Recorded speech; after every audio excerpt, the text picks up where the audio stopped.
ಪಾರ್ವತಿ. ತಪ್ಪು ಮಾಡಿದವ್ರೆ ತಲೆ ಎತ್ಕೊಂಡು ತಲೆ ಕೆಡಿಸ್ಕೊಳ್ದೆ ತಿರುಗಾಡ್ತಾ ಇದ್ದಾರೆ. ನೀನ್ ಯಾಕೆ ಇಷ್ಟೊಂದು ಯೋಚನೆ ಮಾಡಿ ತಲೆ ತೆಗ್ಸ್ಕೋತಿದ್ಯಾ? ನನಗೆ ನನ್ನ ಬಗ್ಗೆ ಯೋಚನೆ ಇಲ್ಲ ದೊಡ್ಡ ಯಜಮಾನ್ರೆ. ಅಖಿಲಮ್ಮವ್ರ ದೊಡ್ಡ ಕೋಟೆಯಲ್ಲಿ ನಾನು ಸಾಮಾನ್ಯ ಕೆಲಸದವಳು. ನನ್ನ ಮಾತನ್ನು ಕೇಳಬೇಕು ಅನ್ನೋ ಅವಶ್ಯಕತೆ ಆಗಲಿ ಅನಿವಾರ್ಯತೆ ಆಗಲಿ ದಿಶಾ ಅಮ್ಮವ್ರಿಗಿಲ್ಲ. ಆದರೆ ನೀವು ಅರಸನ್ ಕೋಟೆ ವಾರಸ್ದಾರರು, ನಿಮ್ಮ ಮಾತನ್ನ ಲೆಕ್ಕಕ್ಕೆ ತಗೊಳ್ದೆ ಕಡೆಗಣಿಸಿದ್ರಲ್ಲ ಅಂತ ಬೇಜಾರಾಗ್ತಿದೆ. ಕಲ್ಲಿನ ಬಂಡೆ ಮೇಲೆ ಮಳೆ ಸುರಿದ್ರೆ ಯಾವತ್ತಾರು ಕರಗುತ್ತಾ ಪಾರ್ವತಿ? ನಾವು ಹೇಳೋದನ್ನ ಕೇಳಿಸ್ಕೊಳ್ಳೋ ಪೇಷನ್ಸು ಇಲ್ಲ, ಮನಸ್ಥಿತಿನೂ ಇಲ್ಲ. ನೋಡು ನಿನಗೆ ಹೇಗೆ ಹೊಡೆದಿದ್ದಾರೆ ಅಂತ. ಅಲ್ಲ, ನೀನು ಯಾಕೆ ಅವ್ರ ಮನೆಗೆ ಹೋದೆ? ತಪ್ಪೇ ಮಾಡ್ತಿದ್ರು ಅಪರಾಧಿ ಪಟ್ಟ ಕಟ್ಟಿದ್ರಲ್ಲ, ಅದಕ್ಕೆ ಹೋದೆ. ಅವ್ರು ಹೊಡೆದಿದ್ದಕ್ಕೆ ನೋವಾಗ್ತಿಲ್ಲ.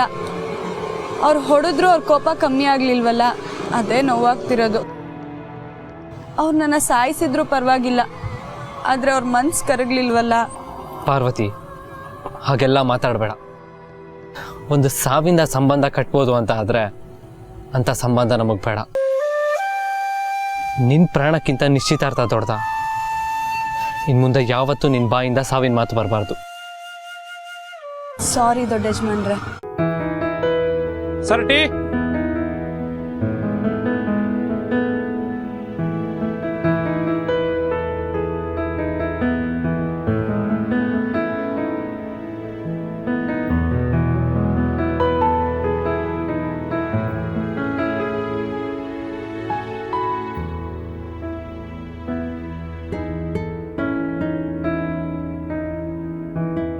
ದೊಡ್ಡ ಯಜಮಾನ್ರೆ, ಮುಖ ಮನ್ಸಿನ ಕನ್ನಡಿ ಅಂತಾರೆ.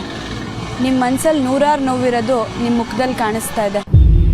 ಇಷ್ಟೆಲ್ಲ ನೋವಿದ್ರು ಹೇಗೆ ಧೈರ್ಯವಾಗಿದ್ದೀರಾ? ಇಂಥ ಸಿಚುವೇಶನಲ್ಲಿ ಎಲ್ಲರನ್ನೂ ಸಮಾಧಾನ ಪಡಿಸಿ ಖುಷಿಯಾಗಿಡಕ್ಕೆ ಟ್ರೈ ಮಾಡ್ತಾ ಇದ್ದೀನಿ ಪಾರ್ವತಿ. ಬಟ್ ಆಗ್ತಾ ಇಲ್ಲ.